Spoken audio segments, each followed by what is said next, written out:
அனைவருக்கும் புத்தாண்டு வாழ்த்துக்கள். கடவுள் அருள் டிவி நேயர்களுக்கு லக்ஷ்மி நாராயண அன்பு வணக்கங்கள். இப்போ நம்ம பார்க்க போகிறது வார ராசி பலன் 29ஆம் தேதியிலேருந்து 4ஆம் தேதி வரை இப்படி இருக்க போதான்னு பார்க்க போகிறோம். ஸோ எப்போதுமே சொல்கிறதாங்க, லக்னத்துக்கு பாருங்கள். ராசிக்கு பார்ப்பதை விட லக்னத்துக்கு பார்க்க ரொம்ப பர்ஃபெக்டாக இருக்கும். உதாரணமாக ஒரு மகர லக்னம் விருச்சிக ராசினா நீங்கள் மகர ராசிக்கான பலன்களை பார்க்க தான் ரொம்ப பர்ஃபெக்டாக இருக்கும். முதல்ல வர்றது பொது பலன்கள், அதுக்கப்புறம் வந்து தசாபுக்தி பலன்கள். உங்கள் ஜனனகால ஜாதகத்தில் என்ன தசாபுக்தி அந்தரங்கள் வருதோ அதை நோட் பண்ணி வச்சு அதை மிங்கிள் பண்ணி பார்க்கும்போது ரொம்ப பர்ஃபெக்டாக இருக்கும். வீடியோட எண்டில் டிப் ஆஃப் த வீக் இருக்குது, மறக்காமல் பாருங்கள். மீனராசி. ஸோ மீனராசிக்கு வந்து பார்த்திங்கன்னா உங்களது ராசி அதிபதி குரு வந்து பார்த்திங்கன்னா உங்களுக்கு வந்து 4 வக்கரம் வரும். தாயார் கொஞ்சம் வந்து பிடிவாதமாக இருப்பாங்க. அதே மாதிரி வந்து பார்த்திங்கன்னா உங்களுக்கு தொழில் ரீதியான விஷயம் நம்ம நினச்ச மாதிரி வேகமாக போலியோ அப்படிங்கிற எண்ணங்களை கண்டிப்பாக ஏற்படுத்தும். ஒரு சஃபிஸ்டிகேட்டான ஒரு கம்ஃபர்ட் ஜோனில் இல்லை, கொஞ்சம் அப்படியே இழுக்கிறாங்களேங்கிற மாதிரி சூழ்நிலை கண்டிப்பாக ஏற்படுத்துங்க. அதுக்கப்புறம் 2 மற்றும் 9ஆம் அதிபதியான செவ்வாய் 10ல் இருக்கும்போது வெளிநாட்டில் இருக்கவங்க நல்ல லாபங்களையும் நல்ல ஏற்றங்களையும் கொடுக்கும். அது வந்து ரொம்ப சிறப்பான விஷயங்கள். குடும்பத்திற்கு தேவையான விஷயங்கள் ரொம்ப கம்ஃபர்ட்டாக நடக்கிற மாதிரி சூழ்நிலை கண்டிப்பாக இருக்குங்க. குடும்பத்தோடு வந்து வெளியூர் பிரயாணம் போகிறதுக்கான வாய்ப்புகளையும் கண்டிப்பாக ஏற்படுத்தும். 3 மற்றும் 8ஆம் அதிபதியான சுக்கிரன் உங்களுக்கு வந்து 10ல் இருக்கும்போது சந்தேகங்கள், தொழில் ரீதியான விஷயங்கள், புதிய ஒப்பந்தங்கள் வந்தாலும் அதில் ஒரு டென்ஷனோ ஸ்ட்ரெஸ்ஸஸோ, வேலையில் வந்து ஒரு சின்ன மாற்றங்கள், தொழிலில் வந்து ஒரு புதிய அக்ரிமெண்ட் டாக்குமெண்டேஷனாலோ சின்னதாக ஒரு டென்ஷன்ஸ் வர்றதுக்கான வாய்ப்புனா கொஞ்சம் கவனமாக இருந்துக்கணும். வதந்திகள், யாராச்சும் ஏதாச்சும் வேலையில் தொழில் ரீதியான விஷயங்களில் வந்து ஏதாவது வதந்தியை கொளுத்தி போட்டுருவாங்க. அதெல்லாம் உண்மையானு சொல்லி யோசித்து முடிவெடுக்கிறது ரொம்ப ரொம்ப நல்லது.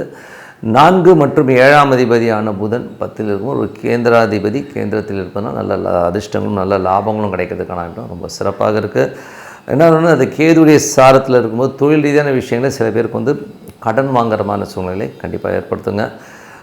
அதுக்கப்புறம் பார்க்கும்போது உங்களுடைய 5ஆம் அதிபதியான சந்திரன் வந்து நல்ல சிறப்பான விஷயம், குழந்தைகள் நல்ல லாபங்கள், நல்ல ஏற்றங்கள், சந்தோஷங்கள், குதூகலங்கள்லாம் இருக்கும்.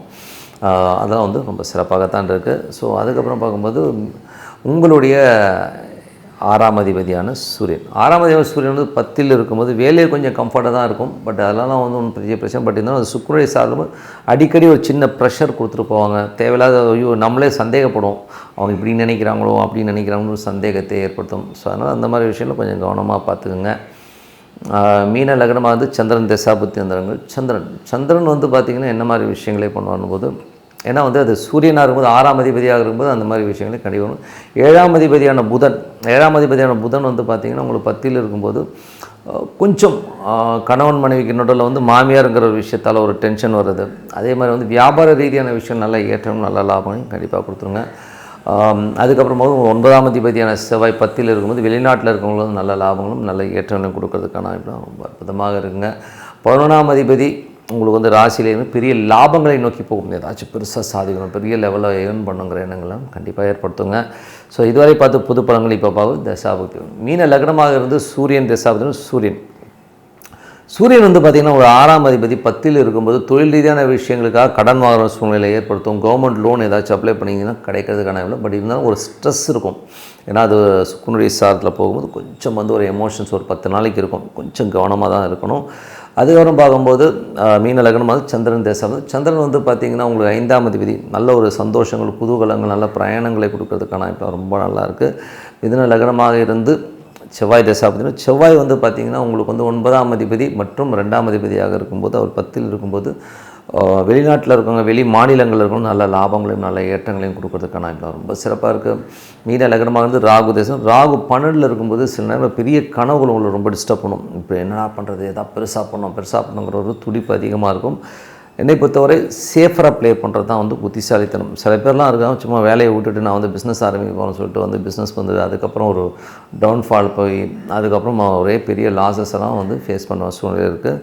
அதனால் எதையுமே ஒரு நல்ல அனுபவத்தோடு உட்காந்து நம்ம லெவல் என்னன்றதை வந்து தெரிஞ்சு பண்ணுறது ரொம்ப ரொம்ப நல்லது. மீன லக்னமாக வந்து குரு தசாபதியும் குரு வந்து பார்த்திங்கன்னா 10ஆம் அதிபதியான குரு. ஸோ ராசி அதிபதி வந்து குரு வந்து பார்த்திங்கன்னா உங்களுக்கு 4ல் இருக்கும்போது ஒரு கேந்திரத்திலும் நல்ல லாபம் நல்ல ஏற்றமும் கொடுக்கறதுக்கான ரொம்ப நல்லாயிருக்கு. ஆனால் குரு வக்கரமாக இருக்கும்போது தாயார் வந்து பிடிவாதமாக இருப்பாங்க. வண்டி ஏதாச்சும் பார்த்திங்கன்னா அடிக்கடி ஒரு சின்னதாக ஒரு ரிப்பேர் வர்றதோ இல்லை அடிக்கடி போய் கொஞ்சம் சர்வீஸ் பண்ணுற சூழ்நிலை கண்டிப்பாக ஏற்படுத்தும்.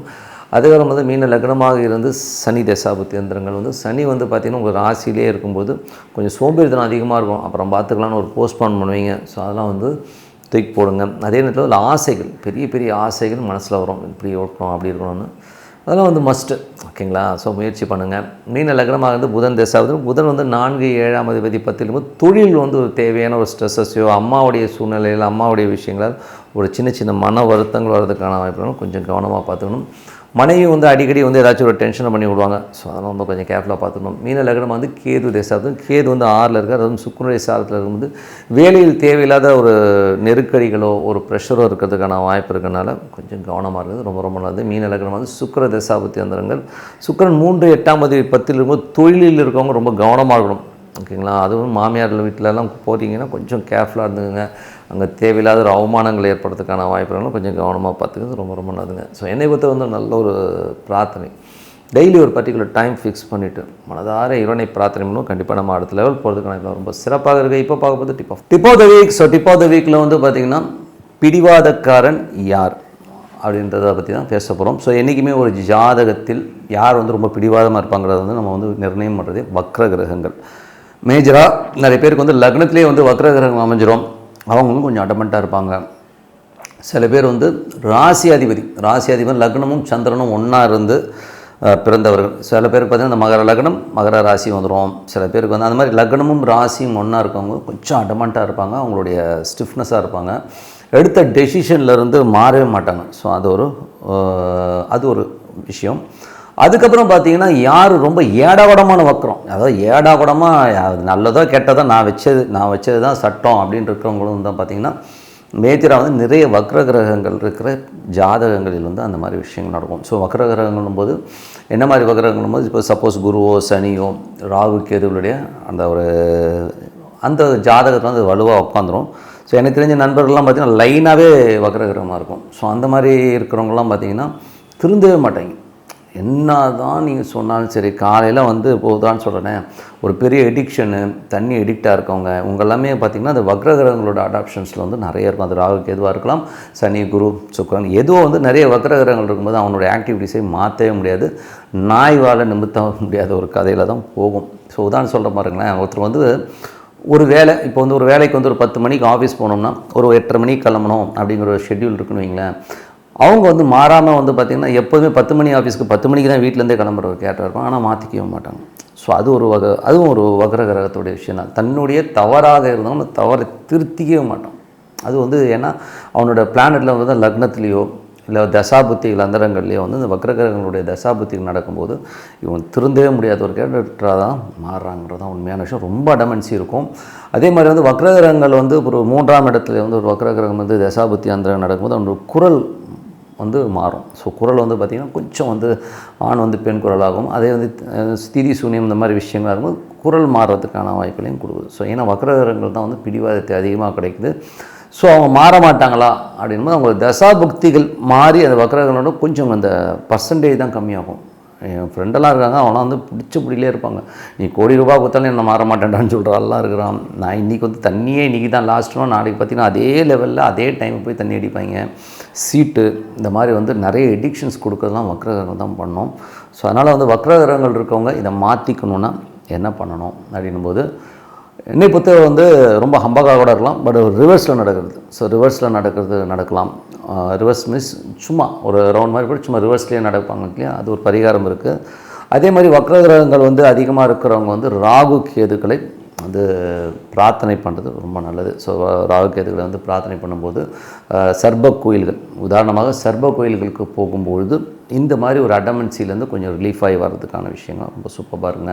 ஏன்னா வந்து அது எப்போ போகிறது அப்படின்னும் போது உங்களுக்கு என்ன திசை நடக்குதோ அந்த கிழமைகளில் போகிறது ரொம்ப நல்லது. இப்போ உதாரணமாக வந்து ஒரு சூரியன் வரப்போகிறதுல வக்ர கிரகமாக, ஓகேங்களா, சந்திரனும் வரப்போதில்ல, இப்போ செவ்வாய் வக்ரமாக இருக்குதுன்னு வச்சுக்கோமே, அப்போ வந்து நீங்கள் வந்து குக்கே சுப்பிரமணியா இல்லை ஒரு சர்ப கோயில் வந்து முருகர் சம்மந்தமான ஒரு சர்ப கோயில்களுக்கு போயிட்டு வர்றது, இல்லை முருகர் சம்மந்தமாக சித்தர்கள் சித்தர்களும் ரொம்ப நல்லா இருக்கும். இப்போ பாம்பன் சுவாமிகள் கோயில் இந்த மாதிரி கோயில்கள் போகும்போது அந்த வக்ரகிரகத்துடைய அந்த ஒரு அடமன்சி அதோடைய நெகட்டிவ்லேருந்து கண்டிப்பாக வெளியில் வரலாம். அதே மாதிரி வந்து குரு கேது இந்த மாதிரி காம்பினேஷன் இருக்கணும், ரொம்ப அடமன்சி நிறைய கடன்கள் இருக்கும். அவங்களும் வந்து பார்த்திங்கன்னா இந்த சித்தர் சமாதிகளுக்கு வந்து பௌர்ணமிகளில் போகும்போது நல்ல ஒரு ரிலீஃப் கிடைக்கும். அந்த மாதிரி ஒரு சர்ப கோயில்கள் வக்ரகிரகங்களுக்கு வந்து ஒரு நல்ல ரிலீஃபை கொடுக்குங்கிறது தான் உண்மையான விஷயம். ஸோ வழிபாடு பண்ணுங்கள், இதுலேருந்து ஒரு நல்ல ஒரு ரிலீஃப் கண்டிப்பாக கிடைக்கும்னு சொல்லிட்டு உங்களிடம் விடைபெறுவது உங்கள் லக்ஷ்மி நாராயணன். நன்றி, வணக்கம். கடவுள் அருள் டிவியை பார்த்தமைக்கு நன்றிகள். மேலும் இது போன்ற தகவல்களை தெரிந்து கொள்ள கடவுள் அருள் டிவியை சப்ஸ்கிரைப் செய்யுங்கள். மறக்காமல் பெல் ஐக்கானை கிளிக் செய்யுங்கள்.